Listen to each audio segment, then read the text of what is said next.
보도록 하겠습니다. 레위기 25장 23절 그리고 미가서 4장 1절에서 4절입니다. 화면을 보셔도 되고요.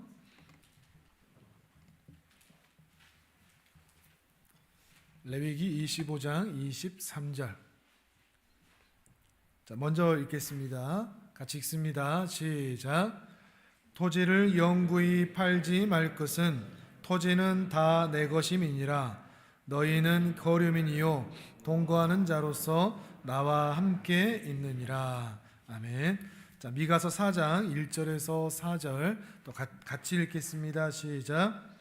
끝날에 이르러는 여호와의 전에 산이 산들의 꼭대기에 굳게 서며 작은 산들 위에 뛰어나고 민족들이 그리로 몰려갈 것이라.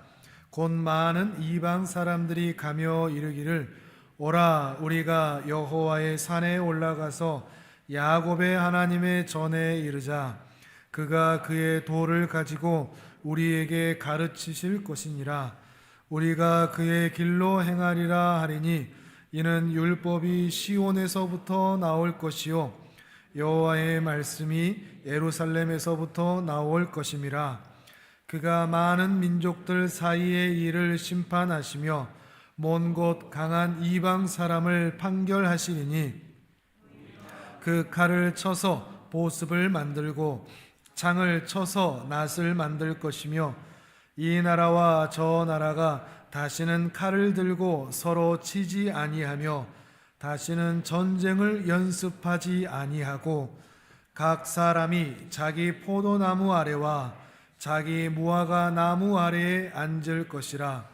그들을 두렵게 할 자가 없으리니 이는 만군의 여호와의 입이 이같이 말씀하셨습니다. 아멘.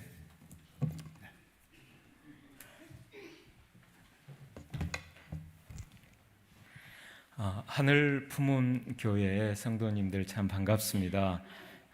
예수님께서 피 흘려 사신 교회이고 또 특별히 주님께서 참 귀하게 사랑하시는 성도님들이 바로 이곳에 있다고 생각합니다.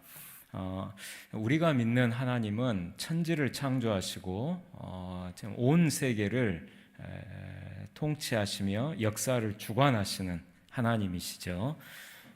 그래서 선지자들, 이제 아모스, 이사야, 에레미야 같은 선지자들은 언약 백성인 이스라엘을 향한 하나님의 말씀을 선포했을 뿐만 아니라 그 주변 국가들, 그러니까 언약 밖에 있는 그 주변 국가들을 향해서도 하나님의 뜻을 선포했습니다.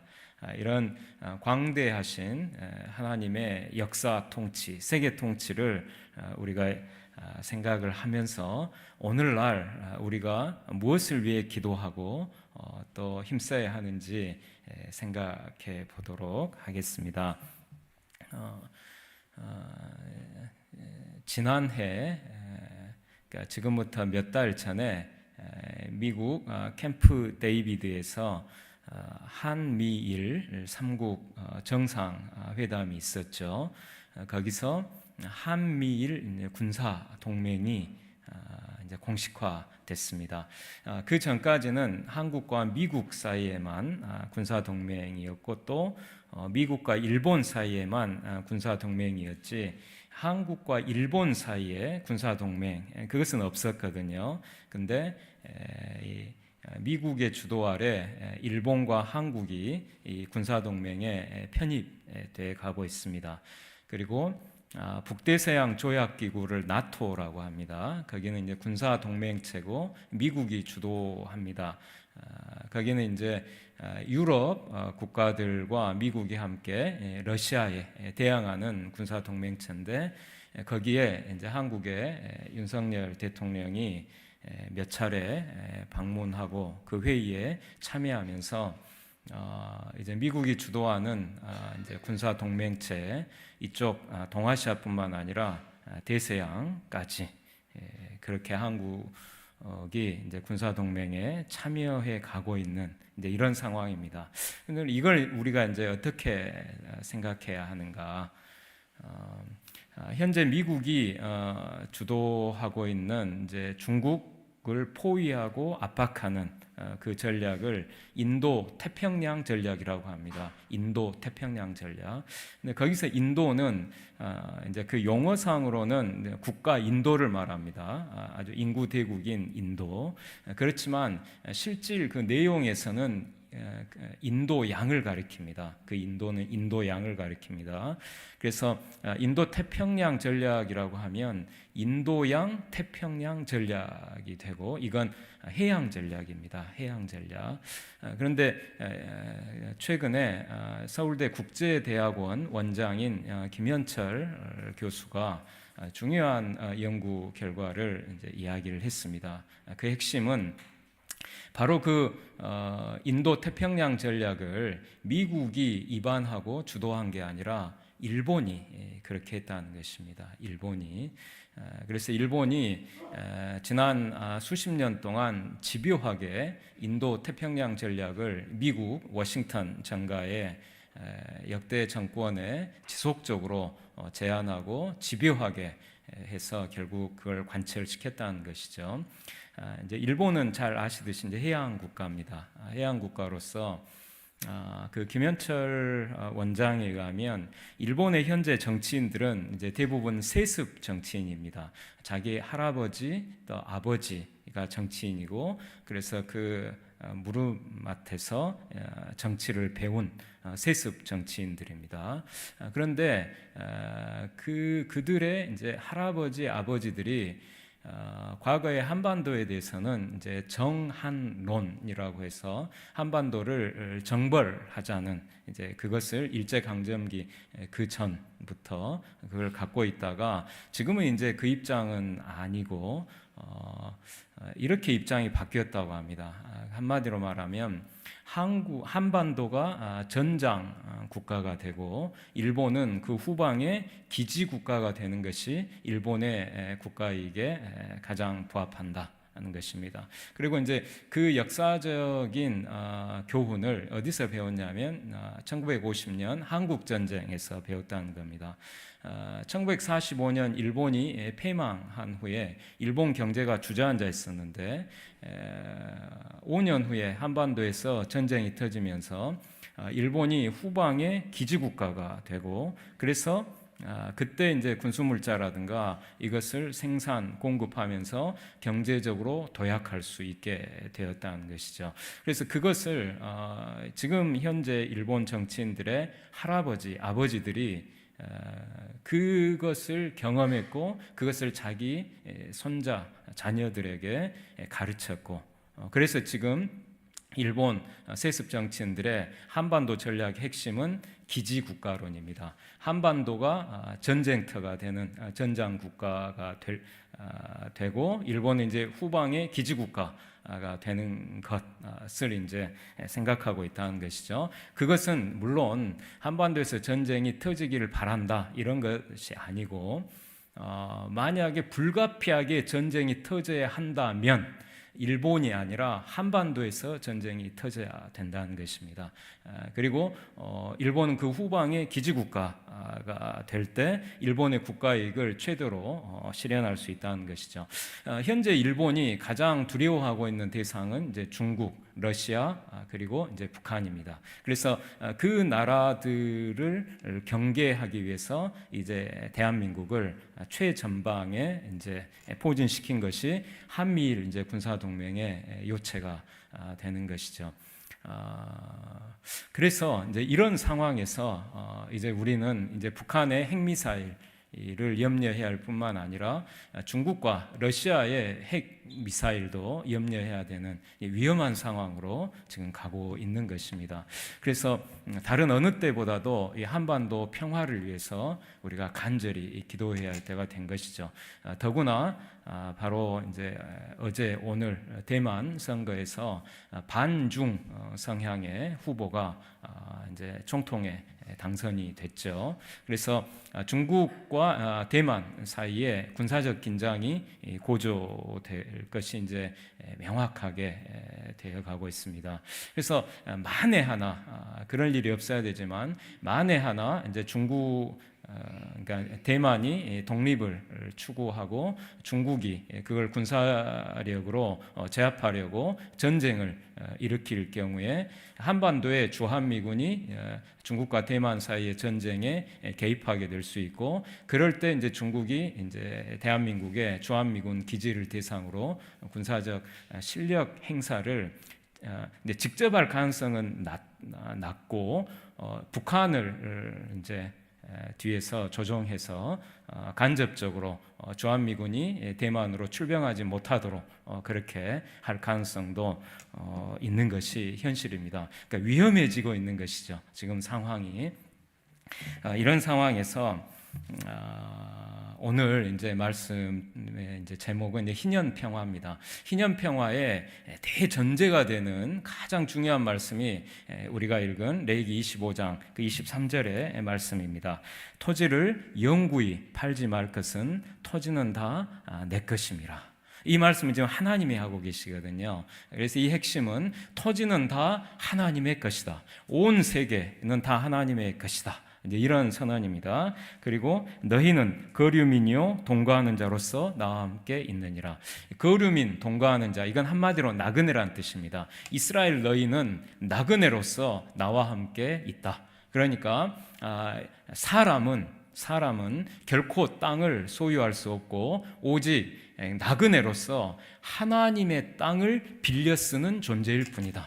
땅은 모두 다 하나님의 것이고 사람은 그 하나님의 땅을 빌려 쓰는 나그네일 뿐이다.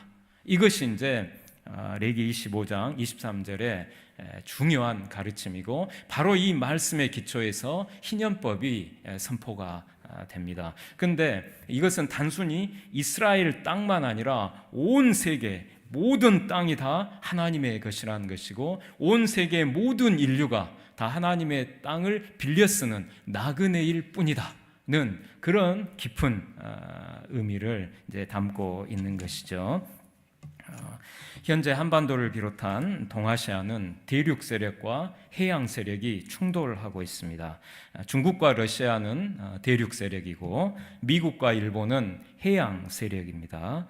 역사적으로 한반도는 대륙 세력과 해양 세력이 격돌해온 전쟁터였습니다. 19세기 말 명나라와 일본의 임진왜란도 그 전쟁터는 이 한반도였고요. 그리고 19세기 말 청나라와 일본의 청일전쟁 역시 그 전쟁터는 한반도였습니다. 그리고 20세기 중반 중국과 미국의 이 한국전쟁 모두 그 전쟁터는 바로 한반도였습니다.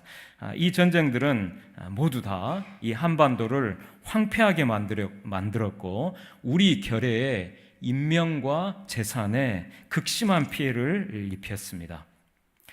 그러므로 평화를 이룰 수 있느냐 없느냐 하는 문제는 바로 한반도에 사는 우리에게는 사활이 걸린 문제가 됩니다. 평화는 바로 생명인 것입니다. 그럼 우리는 무엇을 해야 할까요? 또 성경은 평화에 대해 무엇을 말하고 있을까요? 오늘 이제 그 부분을 집중적으로 상고해 보고자 합니다. 하나님의 토지 소유권은 이 성경의 진리입니다. 그런데 그 토지의 유일한 소유주이신 하나님, 태초에 천지를 창조하시니라 해서 하나님이 땅을 창조하셨기 때문에 땅은 모두 다 하나님의 것입니다. 그런데 그 하나님께서는 우리 모든 인류에게 평등하게 토지 사용권을 나누어 주셨습니다. 평등한 토지 사용권, 이것은 성경의 진리입니다. 그래서 그것을 잘 드러낸 말씀이 창세기 1장에서 하나님이 사람을 창조하실 때 하나님의 형상대로 창조하셨다는 그 말씀입니다.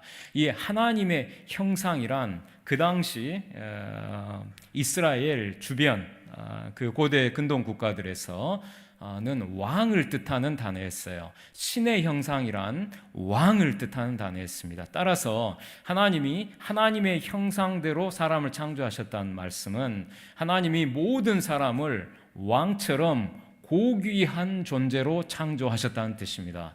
모든 사람이 다 왕이기 때문에 고귀하게 평등한 것이죠. 이것은 이제 사회주의의 평등과는 다릅니다. 사회주의는 수령과 그 일가 그리고 그 주변 권력자들이 상층에 있고 하층의 다수 인민이 하향 평등화된 사회인 것이죠. 그러나 성경의 이 가르침은 모든 사람이 어떤 왕도 없이 모든 사람이 다 왕처럼 고귀하게 평등하다는 이 상향 평등화가 성경의 평등관입니다. 그런데 하나님은 사람을 하나님의 형상대로 창조하시면서 또한 땅을 정복하라라는 말씀을 주셨어요. 이 땅을 정복하라는 이 말씀은 하나님의 주권적 통치가 온 세계 모든 영역에 이루어지도록 하라는 이제 그런 아주 본질적인 신앙의 의미를 갖고 있습니다. 그와 더불어서 이 땅을 정복하라는 말씀은 토지에 노동을 투입해서 부를 생산하라는 이런 경제학적 의미도 담고 있습니다. 토지에 노동을 투입해서 부를 생산하라.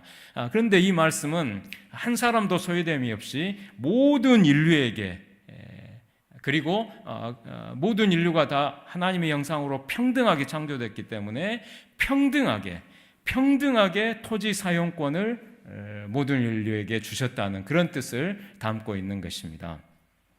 모든 인류가 하나님의 형상으로 창조되었기 때문에 우리 모두는 고귀하게 평등합니다. 이런 고귀하게 평등한 모든 인류를 향해서 하나님께서는 토지에 노동을 투입해서 부를 생산하라는 이 토지 사용권을 평등하게 주신 것이죠. 그래서 평등한 토지 사용권, 이걸 줄여서 그냥 토지 평등권이라고 표현할 수 있습니다. 이 토지 평등권은 하나님이 모든 사람에게 주신, 한 사람도 소외됨이 없이 모든 사람에게 주신 그런 권리인 것입니다. 서울 강남 압구정동의 부동산 부자의 집에서 태어나는 아기나 저 라틴 아메리카의 정말 가난한 날품팔이 그 농민의 가난한 집에 태어나는 아기나 태어나면서부터 똑같이 토지평등권을 부여해 주셨다는 그 진리가 바로 여기에 담겨 있는 것이죠.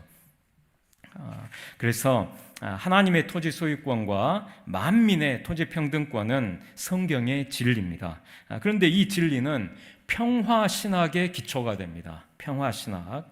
왜냐하면 만민의 토지 평등권은 가족의 토지 평등권 플러스 민족의 토지 평등권이거든요. 이 만민의 토지 평등권이라고 하는 것은 가족 간의 토지 평등권, 한 나라 안에서 가족 간의 토지 평등권뿐만 아니라 온 세계 가운데서 민족 간의 토지 평등권까지 모두 포함한 게 이 하나님이 주신 만민의 토지 평등권입니다. 그런데 이 가운데 민족의 토지 평등권이 민족과 민족 사이에 이 민족의 토지 평등권이 평화 신학의 토대가 됩니다. 하나님은 출애굽 이스라엘 민족에게 에돔, 모압, 암몬 그 세 민족의 땅을 침범하지 말라고 이제 신명기 2장에서 경고하셨어요. 왜냐하면 그 세 민족들의 땅은 하나님이 그 민족들에게 기업으로 주신 땅이기 때문에 그 땅들은 결코 너희 이스라엘의 땅이 될 수가 없다라고 말씀을 하시면서 결코 그 민족들의 땅을 침범하지 말아라 이렇게 말씀하신 겁니다. 그러니까 하나님은 이스라엘 민족에게 가나안 땅을 기업으로 주신 것과 똑같이 에돔 민족, 모압 민족, 암몬 민족에게도 각각 그들의 땅을 기업으로 그 주변에 주셨습니다. 하나님은 이스라엘의 모든 가족에게 토지 평등권을 나눠주신 것처럼 온 세계 모든 민족에게 토지 평등권을 나눠주신 것이죠. 이것이 이제 신명기 32장 8절에 이제 명시되어 있습니다. 지극히 높으신 자 하나님이 민족들에게 기업을 주실 때, 즉 땅을 기업으로 각 민족들에게 나눠 주실 때 그 민족들의 경계를 정하셨도다. 땅의 경계를, 각 민족들의 땅의 경계를 정하여 그 민족들에게 땅을 기업으로 나누어 주셨다고 이제 신명기 32장 8절에서 말씀하고 있습니다. 이처럼 모든 민족에게 땅을 기업으로 주시고 그 땅의 경계를 정해 주신 분이 바로 하나님이시기 때문에 이 민족의 토지 평등권은 신성한 것입니다. 거룩한 것입니다. 따라서 하나님이 정해 주신 땅의 경계를 넘어서 다른 민족의 땅을 빼앗고자 침략하는 것은 그 민족에 대한 적대 행위이기 이전에 본질적으로 하나님에 대한 적대 행위가 됩니다. 왜냐하면 그 침략받은 민족의 땅을 하나님께서 그 민족에게 바로 기업으로 주셨기 때문에, 그래서 그 민족의 땅을 빼앗고자 침략하는 것은 그 민족에게 땅을 기업으로 주신 하나님을 대적하는 행위가 된다는 것이죠. 그래서 에돔, 모압, 암몬 이 세 민족이 연합해서 이제 유다를 침공합니다. 하나님께서 이스라엘 민족에게 기업으로 주신 땅을 빼앗고자 이들이 유다를 침략했을 때 유다 왕 여호사밧은 하나님께 이렇게 기도를 합니다. 이스라엘 민족이 과거 출애굽 때 애굽에서 나오면서 그때 그 하나님의 명령에 순종해서 이 에돔, 모압, 암몬 이 세 민족의 땅을 결코 침범하지 않았다고 말씀드리면서, 그런데 이제 이 세 민족이 바로 이스라엘에게 기업으로 주신 이 가나안 땅을 빼앗고자 침략했으니 이제 하나님 이 민족들을 징벌해 주옵소서, 이렇게 이제 기도를 합니다. 이게 이제 역대하 20장에 나옵니다. 역대하 20장. 그러자 여호와의 영이 선지자에게 임하셔서 대언케 하신 것은 이 전쟁이 하나님께 속한 것이라는 말씀이었어요. 이 전쟁이 하나님께 속했다, 이렇게 대언을 했습니다. 에돔, 모압, 암몬 세 민족이 하나님께서 이스라엘 민족에게 기업으로 주신 이 가나안 땅을 빼앗고자 침략한 것은 그 이스라엘에게 그 땅을 기업으로 주신 하나님을 대적하는 행위였기 때문에 이 전쟁은 여호와의 전쟁이 되는 것입니다. 여호와의 전쟁. 이 여호와의 전쟁에서 하나님은 유다를 침략한 이 세 민족, 그 군대가 어마어마하게 컸거든요. 그런데 그들이 서로 싸우게 하셔서 그들을 진멸하셨어요. 그들이 서로 싸워 자멸해 버렸습니다. 그래서 그렇게 하셔서 유다를 구원하셨어요. 유다는 칼 한 번 쓰지 않고 세 민족들이 서로 싸워서 그냥 자멸한 그 후에 그 전리품을 얻는 그 기적과 같은 일이 바로 일어난 것이죠. 이것은 마치 세계사에서 아시아, 아프리카, 아메리카의 작은 나라들을 침략해서 식민지로 삼았던 유럽의 여러 나라들과 미국과 일본이 결국 제1차 세계대전, 제2차 세계대전으로 서로 싸우면서 이 제국주의 열강들이 서로 싸우면서 큰 피해를 입고 결국에 이 열강들에게 지배를 받던 식민지 약소 국가들이 해방된 역사와 비슷해요. 우리나라도 바로 그렇게 해방이 됐습니다. 우리 민족을 1945년 일본의 압제에서 해방하신 분은 하나님이십니다. 바로 일본이 우리 결의에게 하나님이 기업으로 주신 이 한반도를 빼앗고자 침략한 것은 우리 민족에 대한 적대 행위이기 이전에 우리 결의에게 이 한반도를 기업으로 주신 하나님을 적대하는 행위가 되는 것입니다. 그래서 하나님께서 일본에 대한 심판을 내리시고 우리나라에 해방을 주셔서 이 한반도를 다시 되찾을 수 있게 그렇게 해주신 것이죠. 사도 바울은 사도행전 17장에서 이제 아테네 그 전도 설교를 하면서 하나님이 인류의 모든 족속을 한 혈통 아담으로부터, 그리고 이제 노아를 중시적으로 하는 노아로부터 한 혈통으로 만드셔서 온 땅에 살게 하시고 그들의 연대를, 그 각 족속들의 연대를 정하시며 거주의 경계를 한정하셨다고 선포했습니다.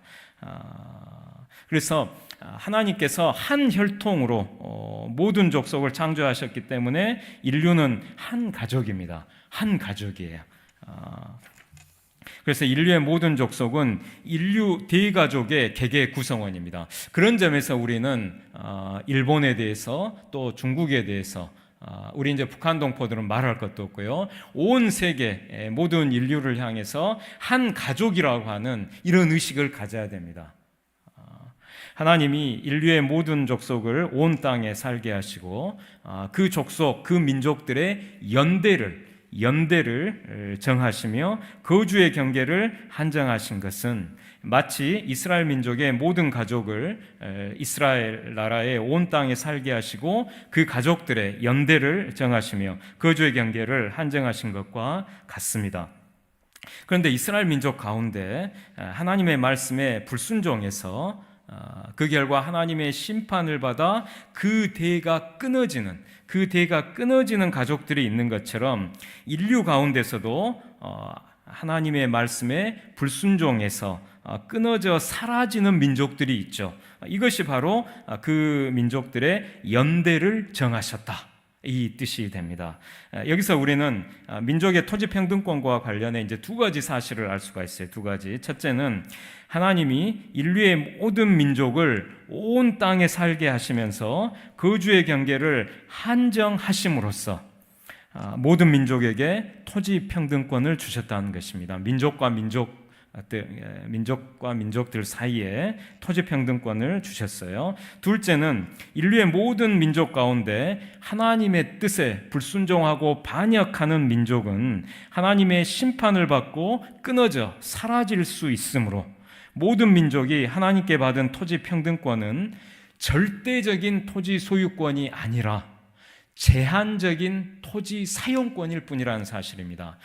우리 결례가 이 한반도를 하나님께서 기업으로 우리 결례에게 주셨는데, 이것은 우리가 우리 이 한반도에 대해서 절대적인 토지 소유권을 가진 것이 아니고 제한적인 토지 사용권을 가진 것일 뿐이라는 사실을 우리가 깊이 생각을 해야 합니다. 따라서 우리 결례가 만약 하나님의 뜻에 불순종하고 하나님의 말씀에 반역한다면, 그러면 우리 결례도 대가 끊어져서 사라질 수가 있는 것입니다. 이 한반도를 잃고 이 우리 민족이 없어질 수도 있는 것이죠. 따라서 이제 우리는 하나님의 뜻에 순종하는 그런 민족이 되어야만 합니다. 그래야 이 한반도를 하나님이 주신 이 아름다운 기업, 이 땅을 우리가 계속 보존하면서 이 땅에 이제 하나님의 나라가 임하는 그런 아름다운 세상을 만들어갈 수가 있습니다. 그럼 이런 사실을 염두에 두고 이제 토지와 전쟁의 관계를 조금만 더 살펴보겠습니다. 우치무라 간조는 일본의 참 훌륭한 이제 그리스도인입니다. 지금부터 약 100년 전에 살았던 분이에요. 이분은 19세기 말 20세기 초에 군국주의로 치닫는 일본을 비판하면서 전쟁을 반대하고 평화를 외친 일본의 양심적인 그리스도인입니다. 그런데 그가 1919년 1월 1일, 그러니까 지금부터 이제 105년 전이죠. 새해 첫날 동경 YMCA, 동경 기독교 청년 회관에서 창세기 1장 1절을 강해하면서 설교를 했습니다. 그는 거기서 인류가 땅에 대한 하나님의 소유권을 부정한 채 하나님의 땅을 도둑질하고 그 도둑질한 땅을 서로 빼앗으려고 다투기 때문에 전쟁이 일어난다, 이렇게 이제 설교를 했습니다. 그때 이제 그 설교문을 제가 좀 인용을 해보겠습니다. 주요 부분을. 태초에 하나님이 천지를 창조하시니라. 실로 위대한 말입니다. 이에 버금가는 말은 천상천하 기타 어디에도 있다고 생각되지 않습니다. 하나님에 의해 창조된 우주는 말할 것도 없이 완전합니다. 그렇습니다. 금도 은도 철도 구리도 산도 숲도 들도 평원도 그리고 그 안에 충만한 모든 것은 모두 다 하나님이 창조해 주신 것으로 하나님의 것입니다. 그런데도 인류는 대단히 이 소수자를 제외하고 그 외에는 이 간단하고 명료한 사실을 알지 못하는 것입니다. 저들은 하나님의 창조물을 자기 것으로 간주하여 말하기를 내 것이라고, 내 살림, 내 평야, 내 가축이라고 주장합니다. 전쟁이 일어나는 원인은 여기에 있는 것입니다. 도적이 상호 서로 빼앗은 것을 다투는 것입니다. 인류는 도적입니다. 저들은 하나님의 창조해 주신 것을 빼앗아 이를 서로 간에 다투는 것입니다. 인류가 하나님의 만물에 대한 소유권을 인정하기까지는 전쟁은 멈추지 않습니다. 하나님은 무턱대고 함부로 닥치는 대로 천지를 창조하신 것이 아닙니다. 어떤 명확한 목적을 가지고 이를 창조해 주신 것입니다. 의와 사랑의 하나님이 창조해 주신 천지라면 결국 의와 사랑을 실현하지 않을 수 없는 것입니다.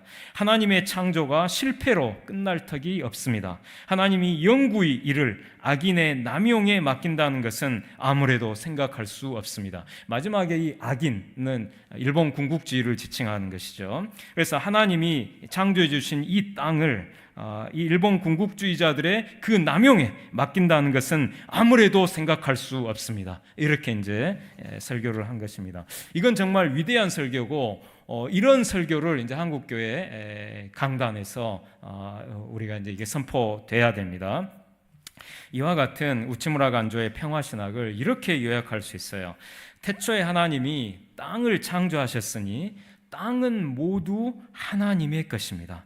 그런데 사람들이 하나님의 땅을 도둑질해서 자기 것이라고 속이며 살아왔어요.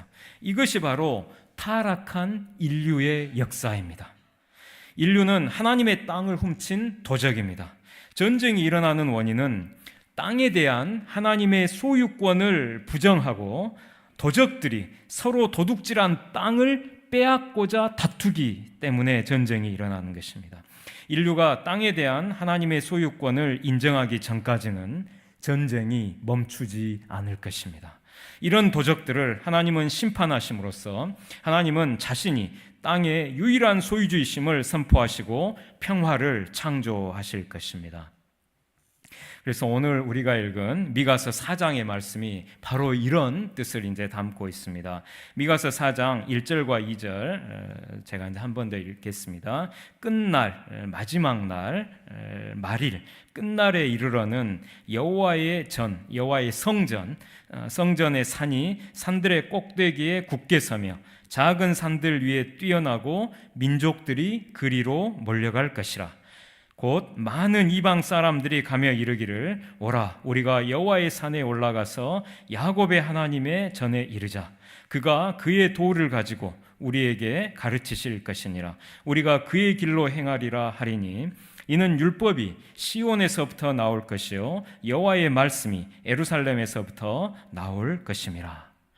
여기서 이제 여호와의 산, 시온, 예루살렘은 모두 같은 뜻이에요. 한마디로 하나님의 성전이 있는 곳입니다. 그리고 하나님의 도, 하나님의 길, 율법, 여호와의 말씀 역시 모두 같은 뜻으로 하나님의 말씀을 뜻하죠. 그래서 요약하면 많은 이방 사람들, 세계의 많은 이방 민족들이 하나님의 성전으로 몰려가서 하나님의 말씀을 배우고 행하게 되리라는 것입니다. 마치 그 중력의 반대처럼 하나님의 성전이 있는 이 시온산, 예루살렘의 이 시온산으로 온 세계 열방 민족들이 몰려가게 되는 것이죠. 그래서 거기서 그 성전에서 하나님의 말씀을 배우게 된다는 것입니다. 그리고 이어지는 이제 3절입니다. 그가 많은 민족들 사이의 일을 심판하시며 먼 곳 강한 이방 사람을 판결하시리니 무리가 그 칼을 쳐서 보습을 만들고 창을 쳐서 낫을 만들 것이며 이 나라와 저 나라가 다시는 칼을 들고 서로 치지 아니하며 다시는 전쟁을 연습하지 아니하고.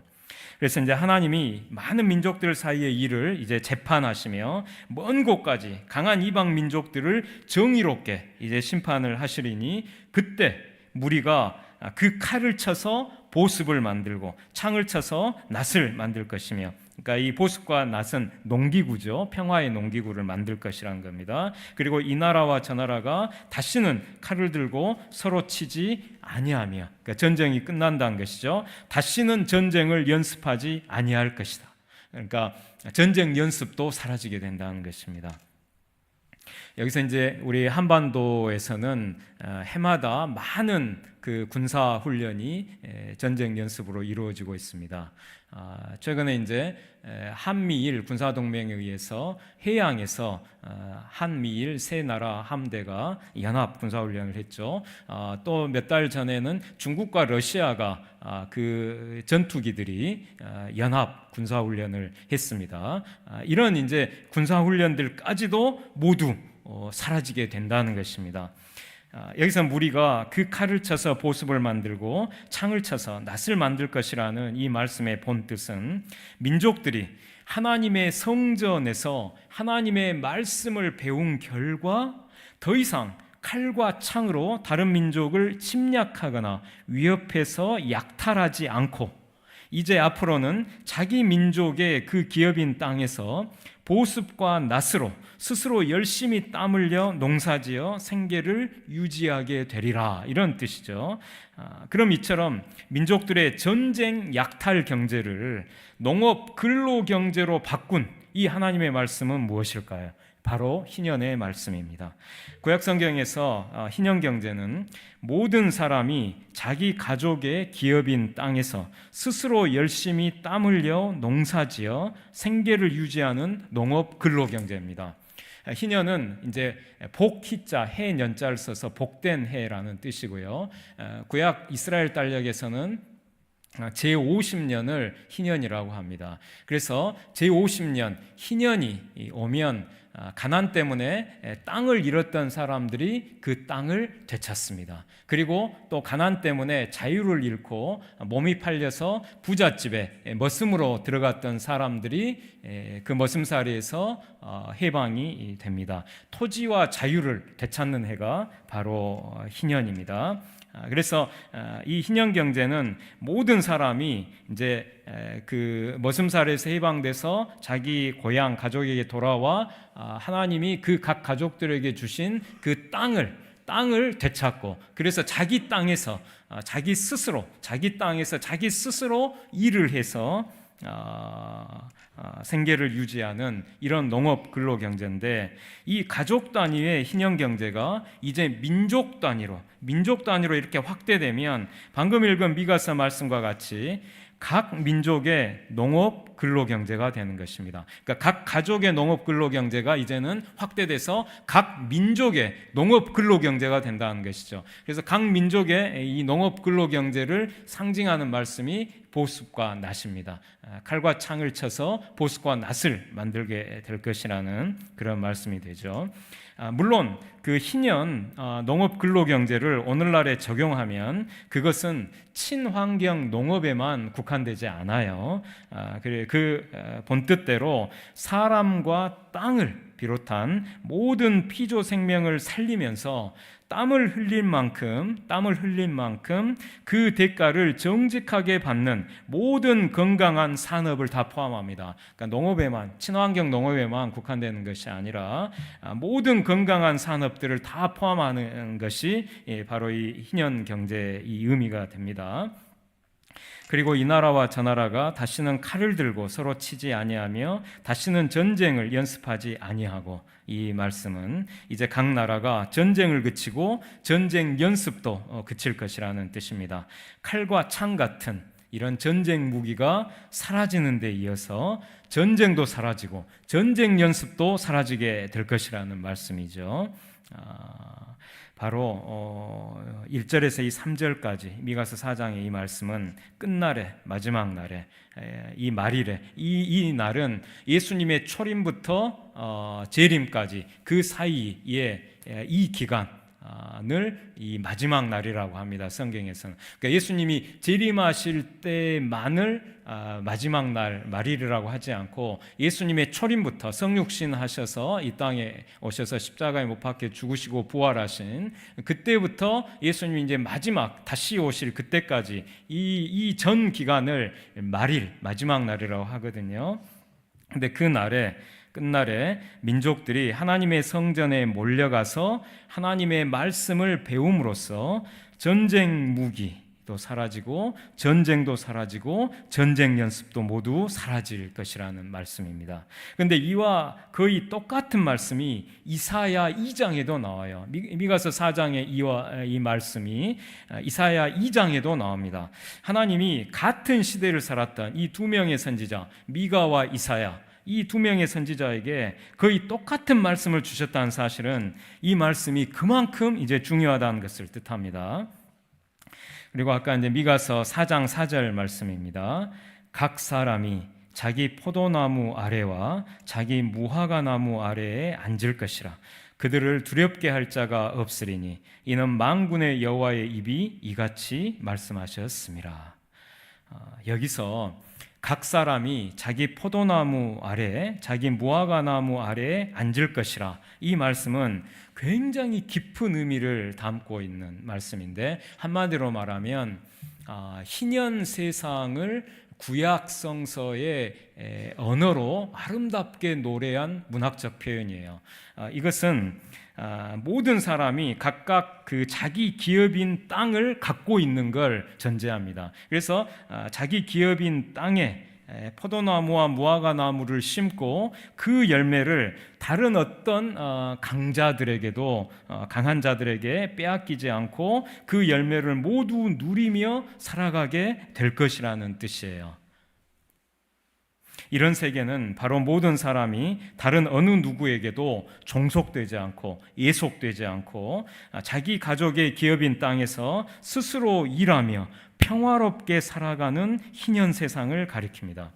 그런데 이 희년 세상에는 민족 단위와 가족 단위 두 가지 뜻이 함께 있습니다. 그래서 곧 민족 단위에서는 모든 민족이 각각 자기 민족의 기업인 그 땅에 포도나무, 무화과 나무와 같은 그런 열매들을 심고 그 열매를 그런 나무들을 심고 그 열매를 다른 어떤 강한 민족에게도 빼앗기지 않고 모두 누리며 살아가게 될 것이라는 뜻이고요. 그 다음에 가족 단위에서 역시 모든 가족이 각각 자기 가족의 기업인 땅에 심겨진 포도나무, 무화과 나무 그 열매들을 다른 어떤 권력자에게도 빼앗기지 않고 모두 누리며 살아가게 될 것이라는 뜻입니다. 특히 이런 희년 세상의 이상이 예언된 배경이 바로 미가 선지자 당시 남왕국 유다의 반희년 참상이었어요. 하나님의 희년법과 정반대되는 불의하고 참혹한 일들이 일어났습니다. 그것이 이제 미가서 2장에 자세히 기록이 되어 있는데 그 핵심은 이렇습니다. 권력자들이 가난한 사람들의 밭과 집을 빼앗을 뿐만 아니라 사람까지, 가난한 사람들까지 종으로 삼아 끌고 갔어요.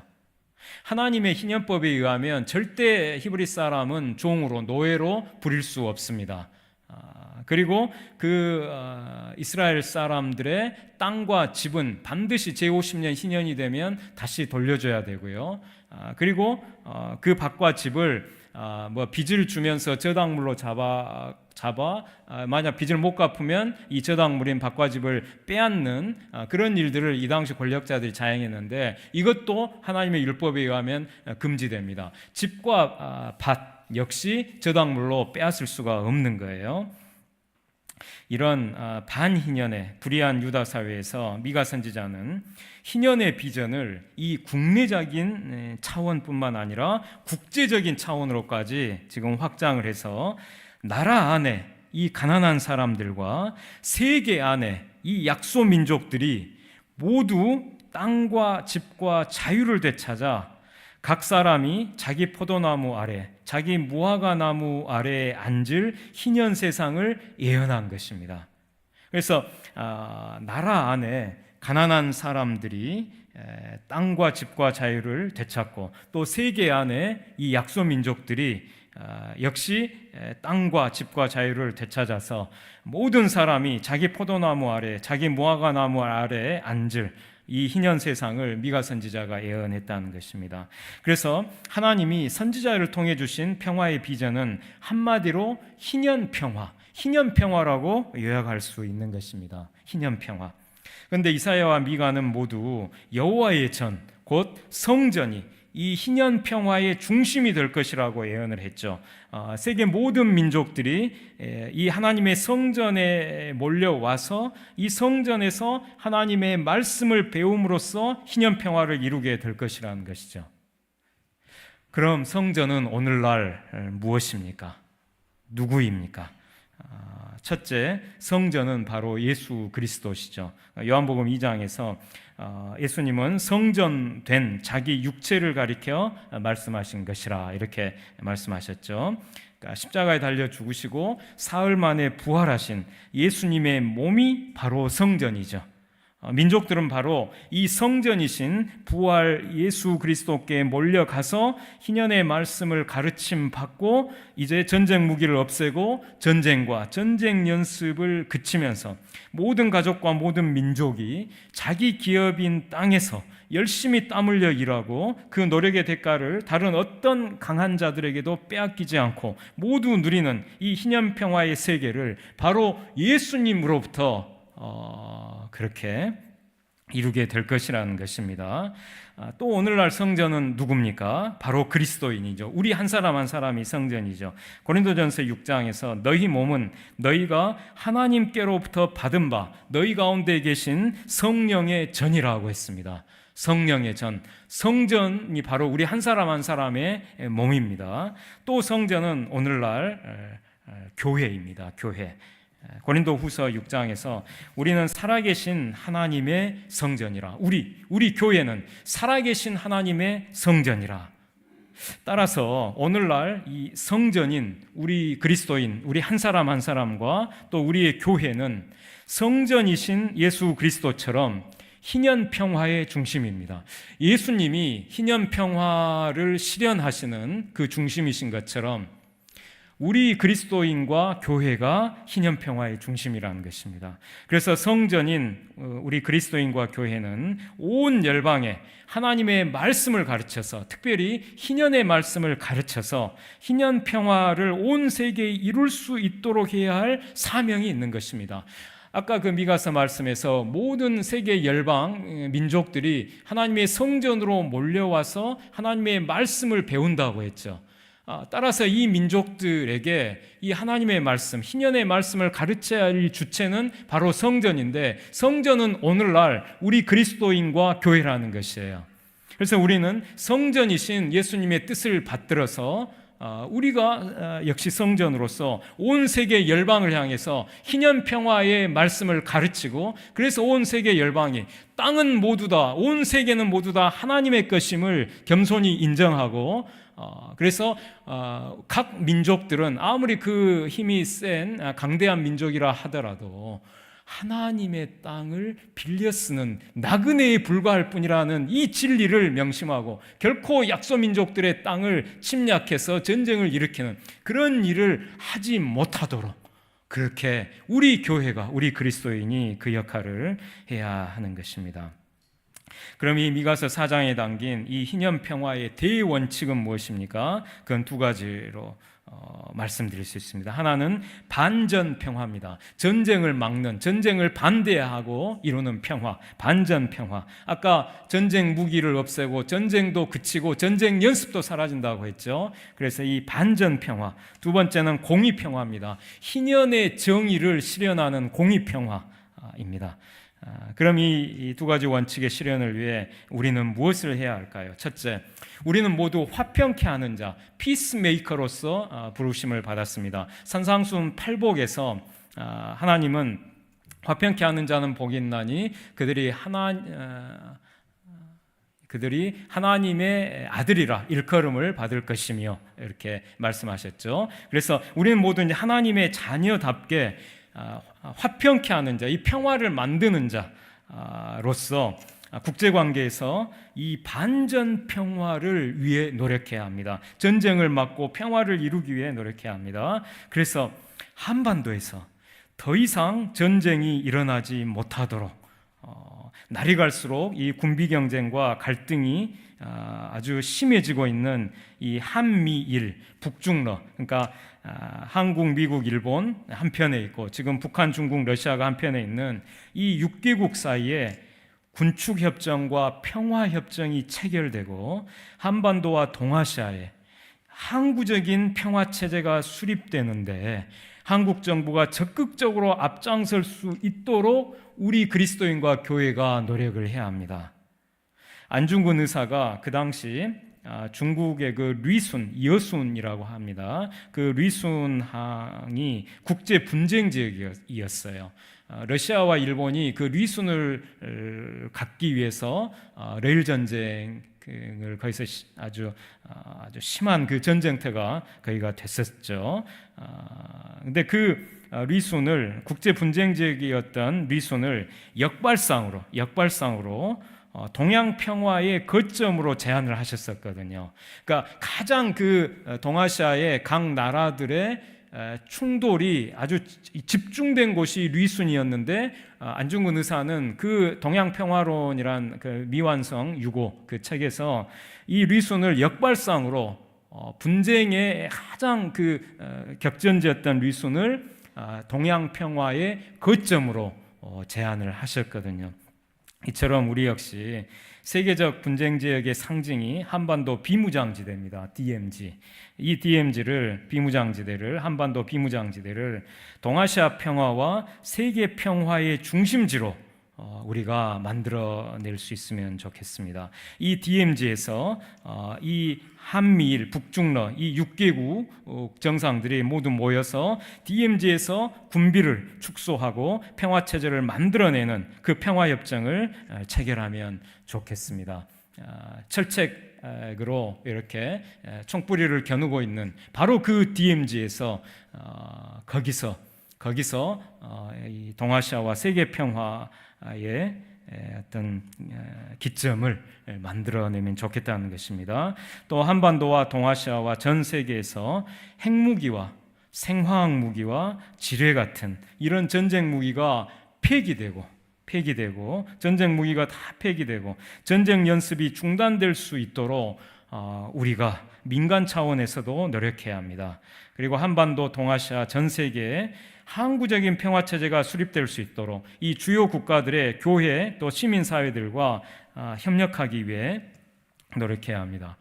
둘째는 우리가 이제 국제관계에서 공의평화의 실현을 위해 제3세계의 아주 가난한 국가들이 그 비참한 기아와 빈곤에서 벗어날 수 있도록 한국 정부가 그 극빈 국가들에 대한 공적 개발원조를 대폭 확대하고 또한 국제연합 유엔에서 이 선진 채권국들이 이 극빈 채무국들의 부채를 그러니까 지금 이제 부유한 미국과 유럽의 그런 선진 국가들이 채권국이고 이들이 돈을 빌려준 나라가 사하라 사막 이남과 같은 아프리카의 아주 극단적으로 가난한 그런 나라들입니다. 그래서 이제 이 선진 채권국들이 이런 아주 가난한 채무 국가들의 빚을 그 이자까지 모두 다 탕감하는 국제협정을 유엔에서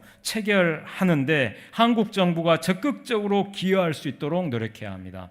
지금 이 가난한 사람들에 대해서 절대 그러니까 그 돈이나 양식을 구워줄 때 이자를 받으면 안 되고 그리고 몇 해 후에 그 가난한 사람이 도저히 갚을 수 없는 형편일 때는 제7년 안식년에 그 모든 빚을 탕감해야 한다. 이것이 바로 희년 경제의 또 중요한 가르침입니다. 그러니까 가난한 사람들에 대해서 이자 받지 말고 그 빚을 도저히 갚을 수 없는 형편일 때는 안식년에 제7년 안식년에 모두 탕감하라. 그래서 이런 희년 경제를 이제 국제 차원에서 세계 차원에서 실현해야 하는데 그 핵심되는 지역이 바로 이 사하라 사막 이남과 같은 그런 아프리카의 극단적으로 가난한 나라들이죠. 그래서 바로 그런 선진 채권국들이 그런 채무 국가들의 부채와 이자를 모두 탕감하는 국제협정을 체결해야 하는데 이 일을 한국 정부가 앞장서서 유엔에서 나설 수 있도록 그 한국 정부를 한국 교회 그리스도인 우리가 한국 정부를 견인해야 한다는 거예요. 이것이 바로 희년의 말씀을 배운 희년의 말씀을 가르쳐야 하는 우리 교회의 이제 그리스도인들의 사명이 되는 것입니다. 그리고 그 제3세계의 가난한 국가들이 그 비참한 기아와 빈곤에서 벗어날 수 있도록 돕고 있는 그런 민간 단체들의 활동에도 우리가 동참해야 합니다. 또 베트남 전쟁 당시에 한국군 일부가 자행한 베트남 양민 학살과 성폭력 문제가 있습니다. 한국군 전부가 아니고 한국군의 일부가 베트남 양민들을 학살했고 성폭행을 자행했거든요. 그래서 이 문제에 대해서 한국 정부가 국가 차원에서 베트남에 사죄해야 합니다. 그리고 그 유가족과 피해자들에게 국가 차원에서 배상할 수 있도록 그렇게 우리가 한국 정부를 설득해야 한다는 것이죠. 이건 부끄러운 일입니다. 우리 신앙의 양심에서 이렇게 봤을 때 이 베트남에 대한 우리의 범죄 행위를 우리가 철저하게 반성하지 않고 그 배상을 하지 않으면 우리는 일본에 대해서 종군 위안부 문제 또 강제징용 문제를 비롯해 그런 일제강점기 시대에 일본이 자행한 악행들에 대해서 거기에 대해서 사죄와 배상을 요구할 수 없는 것이죠. 그리고 이제 이런 목적을 가진 민간 단체 이제 활동에도 우리가 이제 동참할 필요가 있습니다. 자, 이제 말씀을 이제 마무리하겠습니다. 오늘 우리는 매우 위험한 시대로 점점 들어가고 있습니다. 한미일 3국과 북중러 3국이 서로 첨예하게 격돌하고 있는 그 최전선에 지금 북한과 한국이 있습니다. 그래서 한반도에서 전쟁이 일어날 수 있는 위험성이 다른 어느 때보다 더 아주 심각하게 고조되고 있는 이런 상황이고, 이것은 또 국제관계에서 이제 중국과 대만 사이의 군사적 충돌이 한반도의 전쟁으로 비화될 수 있는 그런 위험성이 있는 이런 상황입니다. 이런 상황에서 현재 정부는 이런 희년평화의 길과는 정반대의 길로, 그래서 미국이 주도하고 또 일본이 집요하게 요구했던 인도태평양 전략에 종속돼서 미국과 일본의 총구 역할을 지금 대한민국이 자임하면서 위험한 상황으로 지금 이끌어가고 있는 것이죠. 그래서 우리는 다른 어느 때보다도 더 기도해야 되고 그리고 우리가 할 수 있는 모든 노력을 다 해야 합니다. 그리고 아까 말씀드린 것처럼 반전평화와 공의평화의 실현을 위해서 우리 할 수 있는 모든 노력을 다하면서 우리가 기도해야 합니다. 우리 하늘 품은 교회는 하나님께서 여러 많은 교회들 가운데서도 특별히 사랑하시는 분들이 이곳에 계십니다. 그래서 이곳에서 드리는 기도를 저는 하나님께서 반드시 응답하시고 역사하실 것이라는 확신이 있습니다. 그래서 이 시간 저희들이 한 마음으로 그렇게 이제 기도를 하면 좋겠고요. 제가 마침 기도하고 그 다음 이제 목사님 올라오셔서 이제 합심 기도를 인도해 주시면 좋겠습니다. 제가 기도하겠습니다. 하나님 아버지, 감사합니다. 토지는 모두 하나님의 것이요, 저희 사람은 하나님의 땅을 빌려 쓰는 나그네일 뿐임을 고백합니다. 그런데도 저희들이 감히 하나님의 땅을 도둑질해서 자기 땅이라고 주장하면서 온 세계에서 전쟁을 일으키며 그런 타락한 인류의 역사를 범해 왔습니다.